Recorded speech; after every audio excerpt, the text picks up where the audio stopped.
Hi అండి, అందరికీ నమస్కారం. Welcome to our YouTube channel charming gal Chinnu అండి. ఎవరైతే మన వీడియోస్ని మన ఛానల్స్ని చూసి సబ్స్క్రైబ్ చేసుకున్నారో అందరికీ చాలా చాలా థ్యాంక్స్ అండి. అలాగే మీరు కనుక మన వీడియోస్ ఫస్ట్ టైం చూస్తున్నట్లయితే ప్లీజ్ అందరూ దయచేసి తప్పకుండా సబ్స్క్రైబ్ చేయండి. అలాగే వీడియోస్ కనుక మీకు నచ్చినట్లయితే ప్లీజ్ ఒక లైక్ ఇవ్వండి వీడియోస్కి. ఈరోజు నా ఎక్స్పీరియన్స్ని మీతో షేర్ చేసుకుందామని నేను మీ ముందుకు వచ్చేసానండి. ఏమనుకోవద్దు, కొంచెం డిస్టర్బెన్స్గా ఉన్నా కూడా కొంచెం అడ్జస్ట్ అవ్వండి. హనీఫ్ అస్సలు కోఆపరేట్ చేయట్లేదు వీడియోస్ తీయడానికి, అందుకే వీడియోస్ కూడా ఎక్కువ తీయడానికి ట్రై చేస్తున్నాను కానీ పిల్లలతో అవ్వట్లేదండి. నేను మ్యాక్సిమం వీక్లీ 2 వీడియోస్ అయినా పోస్ట్ చేయాలనేసి నేను అనుకుంటున్నాను. అలాగే చేస్తాను తప్పకుండా. ఇంకా నా ఎక్స్పీరియన్స్ షేర్ చేసుకోవాలన్నాను కదా, ఒక విధంగా బ్యాడ్ ఎక్స్పీరియన్స్ అనే చెప్పాలండి. బ్యాడ్ ఎక్స్పీరియన్స్ అంటే ఒక గుణపాఠం అనుకోవాలి.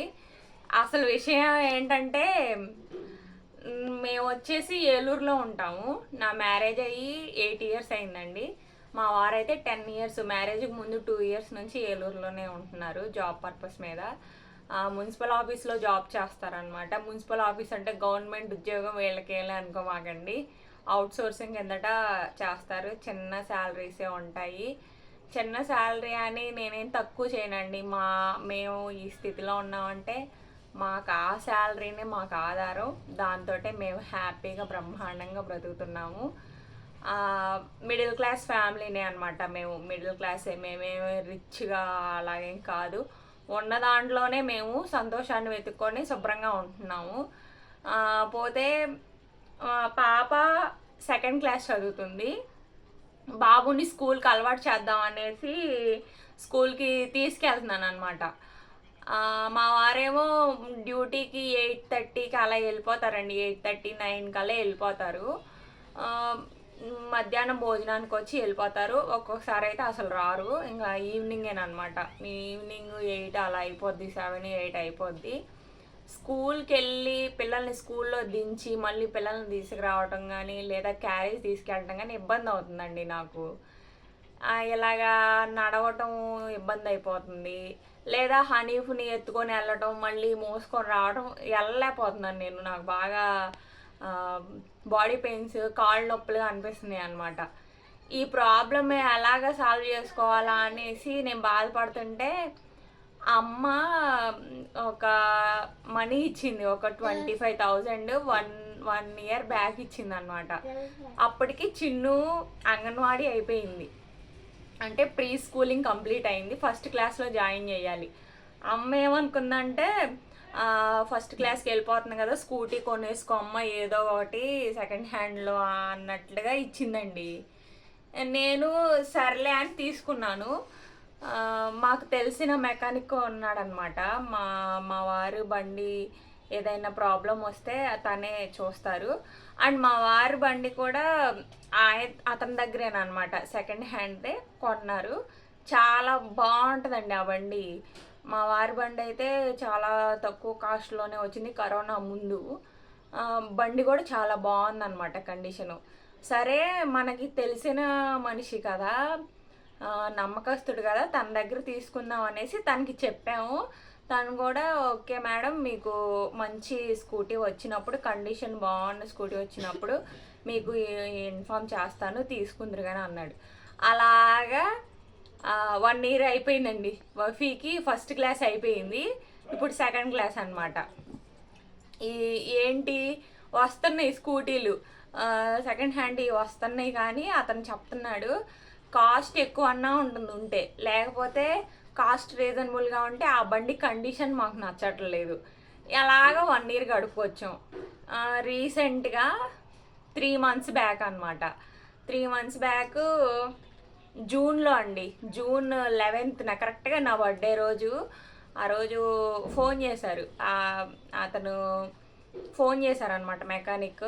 సార్ ఇలాగా బండి ఉందండి, స్కూటీ సెకండ్ హ్యాండ్ది వచ్చింది, సేల్కి వచ్చింది, మీకు కావాలంటే ఒకసారి చూడండి అని చెప్పారు.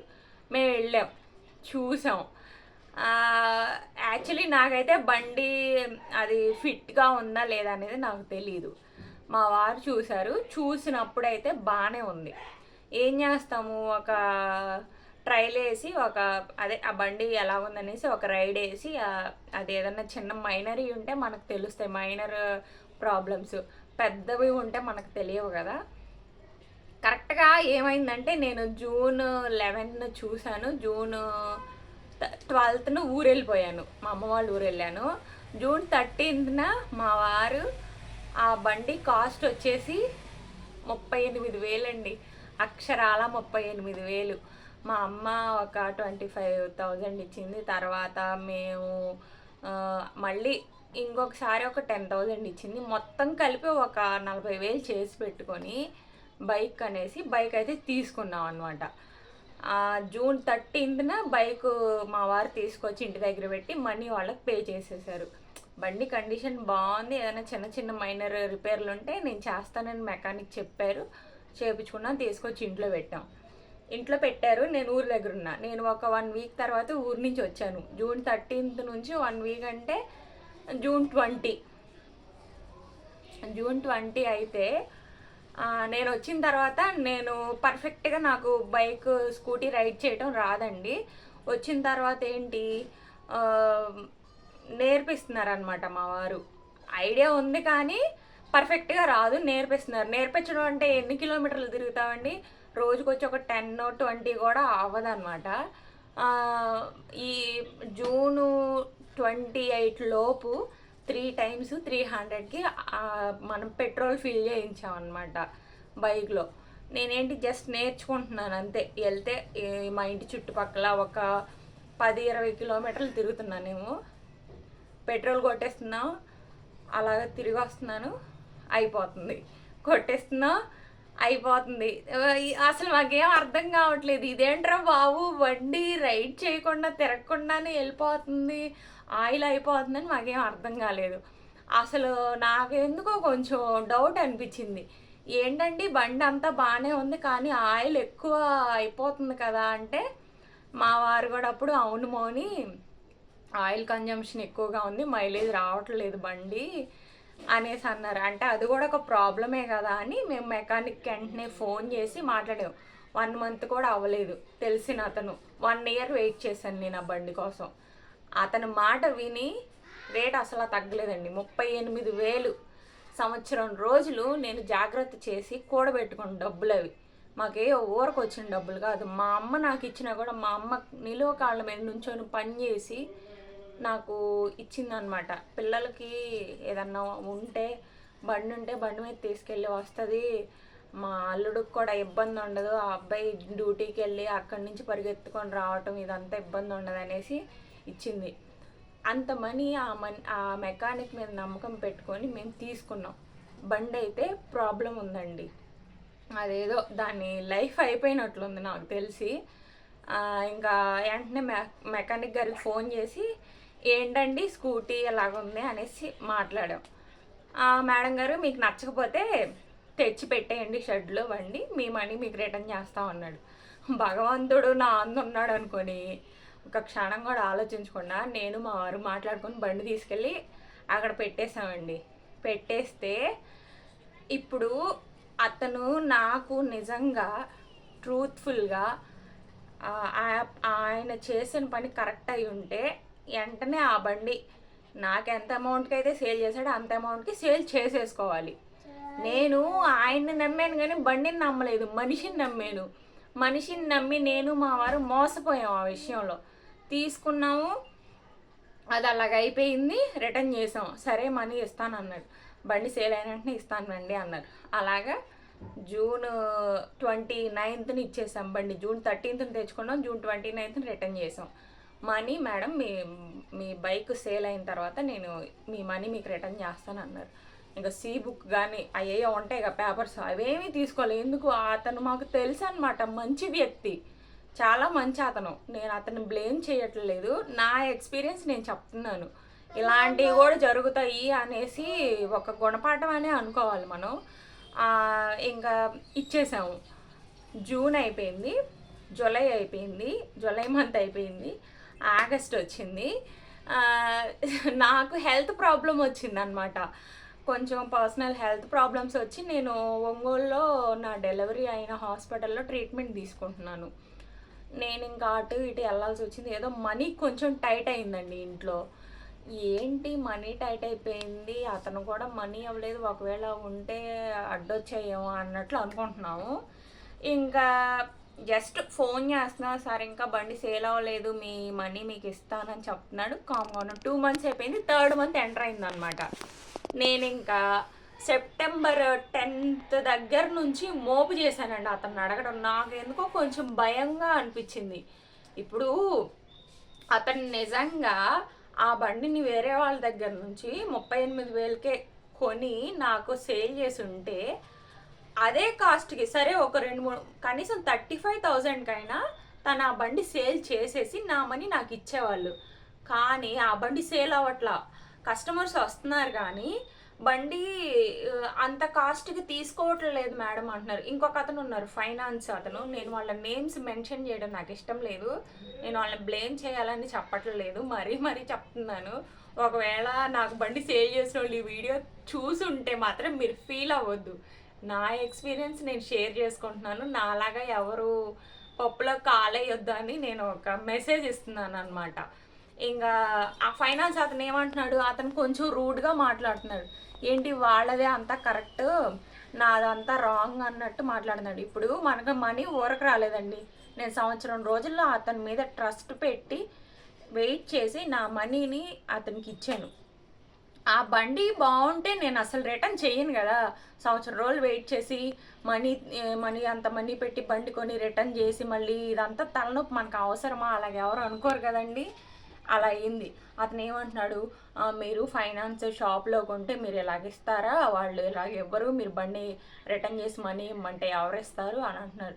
ఎందుకు ఇవ్వరు బాబు, రీజన్ చూపించండి, నాకు అది ప్రాబ్లం ఉందంటే ఏం ప్రాబ్లం లేదు అంటున్నాడు. ప్రాబ్లం లేని బండి 3 months నుంచి షెడ్లో ఎందుకు ఉంది, ఎందుకు సేల్ అవ్వలేదని నేను గట్టిగా అడిగానండి.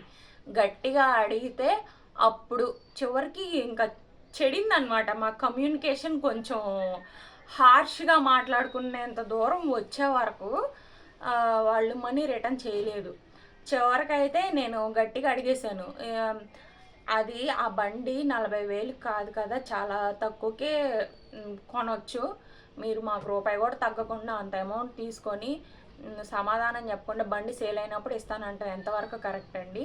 ఆ బండి కండిషన్ బాగుంటే ఇన్ని రోజులు మీ షాప్లో ఉండదు, అది ఎప్పుడో సేల్ అయిపోయేది, మీరు నా మనీ నాకు ఇచ్చేవాళ్ళు.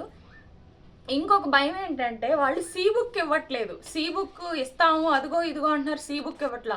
కనీసం ఆ సీ బుక్ అన్న మన దగ్గర ఉంటే కొంచెం ధైర్యంగా ఉంటుంది కదా, ఇది మన దగ్గర ఉంది పర్వాలేదు అనేసి. సీ బుక్ ఇవ్వట్లేదు. ఇంకా నేను గట్టిగా అడిగేశాను, వాళ్ళిద్దరిని గట్టిగా పట్టుకొని అడిగేశాను.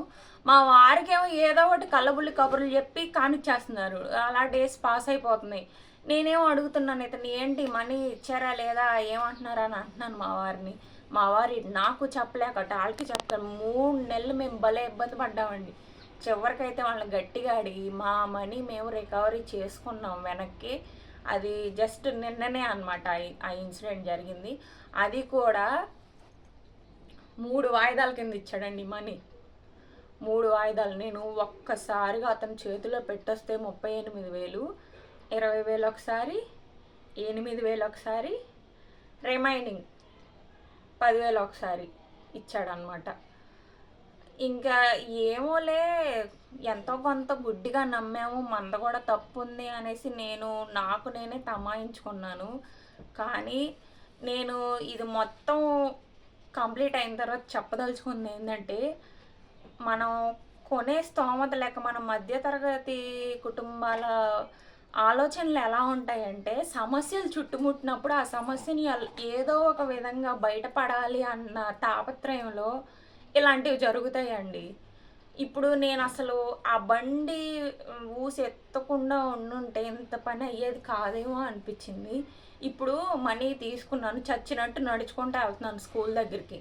నడుచుకుంటూ వెళ్ళి పిల్లలిద్దరిని దించడం, మళ్ళీ తీసుకురావడం, క్యారేజ్ తీసుకెళ్ళడం చేస్తున్నాను. అదే పని అప్పుడు చేసుంటే ఇంత గొడవ అయ్యేది కాదు కదా.